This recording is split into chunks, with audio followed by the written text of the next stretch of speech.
tsunami had just torn through the Indian Ocean. Governments scrambled to find survivors. When a rescue helicopter dipped low over this tiny forested island, a man ran out of the trees, not to ask for help, but to fire an arrow at the machine in the sky. That single shot became world famous. But here's the twist: it wasn't a random outburst. It was policy, generations deep. Tonight, we're going inside the story of the Sentinelese, the most defended, least contacted community on Earth, and why staying away from us may be the smartest survival strategy any human group has ever chosen. North Sentinel Island sits in the Bay of Bengal, within India's Andaman and Nicobar archipelago. But geographically, it's closer to Southeast Asia than to mainland India. The island's roughly 60 square kilometers of dense rainforest are wrapped in a jagged coral moat. No deep harbor, no easy landing beach. Larger boats ground out on reef long before shore. In other words, geography did half the guarding, culture did the rest. Everything you're about to hear is built from flyovers, shipboard sightings, and a handful of tightly controlled coastal encounters. We don't know what the Sentinelese call themselves. However, the neighboring Ongi tribe reportedly refers to them as Chanku Ate. We don't know what their language is related to. We haven't recorded a vocabulary. Population estimates range maybe 50 to 150 people. Healthy enough to persist, but small enough that a single introduced flu could be catastrophic. So every data point comes with a caution label. The island's ring of shallow coral makes approach tricky even in calm seas. In rough water, it's a ship shredder. Historically, wrecks supplied metal, but they also taught the islanders what happens when outsiders wash up. The 2004 megaquake actually lifted parts of the island by up to a couple meters, exposing even more reef shelf. An accidental expansion of their natural defensive wall. For centuries, these islands were hit by slave raiders, Malay, Burmese, Chinese, who snatched people for sale across the region. If strangers landed, people disappeared. Then came the British.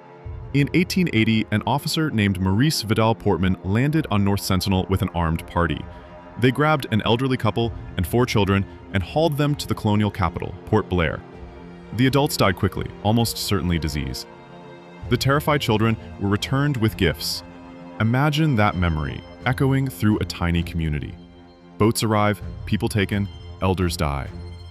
After that, stay away becomes policy, not paranoia. After Indian independence, the strategy flipped from colonial punishment raids to cautious outreach. Teams from the Anthropological Survey of India spent decades motoring up to the reef line, leaving piles of coconuts, bananas, and bits of iron.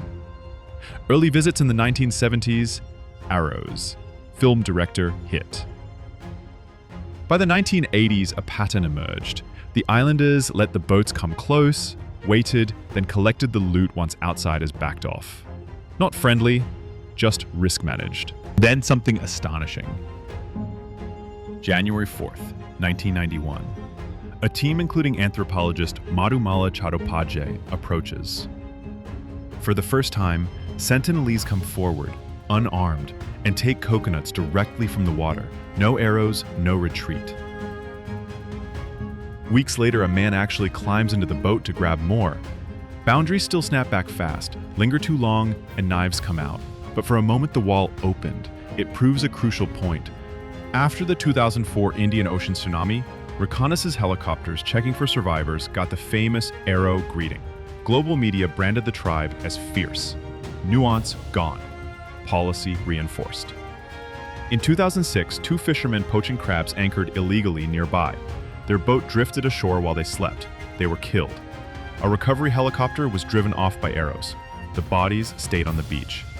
Message received. Boundary lethal. In 2018, American missionary John Allen Chow paid fishermen to smuggle him past patrols. First approach, arrow hits his Bible. He returns anyway. Final landing, he's killed. Witnesses offshore see the body dragged and buried. International headlines explode.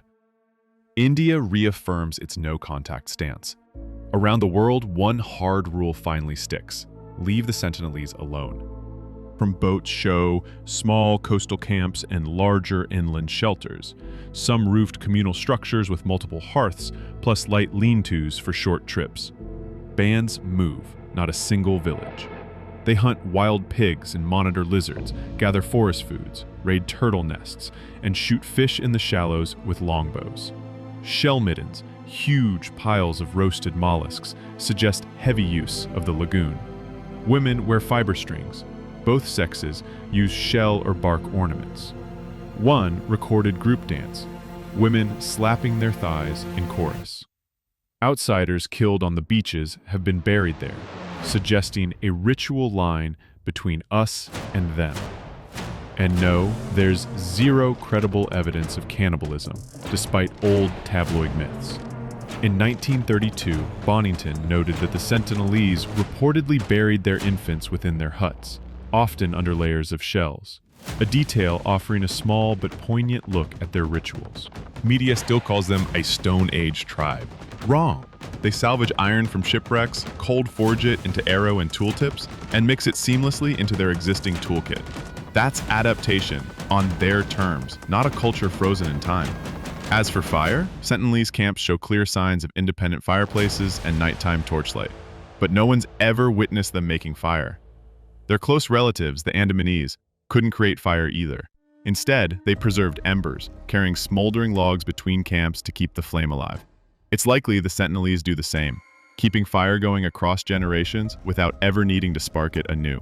India legally sealed the island decades ago, under the Andaman and Nicobar Islands Protection of Aboriginal Tribes Regulation. North Sentinel is a tribal reserve. You can't land, can't take resources, can't even cruise inside a 5 nautical mile exclusion zone without permission. Patrols push boats back. A brief 2018 tourism policy tweak confused things, but after the Chow incident, the hard ban was restated loud and clear. So what's right? Camp 1, human rights groups. They've said no, respect self-determination. Even a cold could kill them. Camp 2, some anthropologists. Total isolation can't last forever. Better controlled contact with vaccines than a chaotic first meeting with poachers.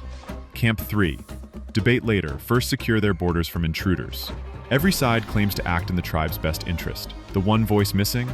The Sentinelese themselves. Because, by definition, we can't ask. In a hyper-connected world, we assume everyone wants in. The Sentinelese show another possible answer: survival through refusal. Their history says contact kills. Their policy has worked. Maybe the most respectful kind of curiosity is a distant one. Protect the perimeter. Let them choose, if they ever choose. Genomic studies suggest that the ancestors of the Sentinelese migrated from Africa tens of thousands of years ago, diverging from other human groups nearly 24,000 years back. That's not just isolation, it's legacy. If you want more deep dives into places history can barely touch, hit subscribe. Drop your questions below and tell me, should the outside world ever try to talk to the Sentinelese? Or is no the final word?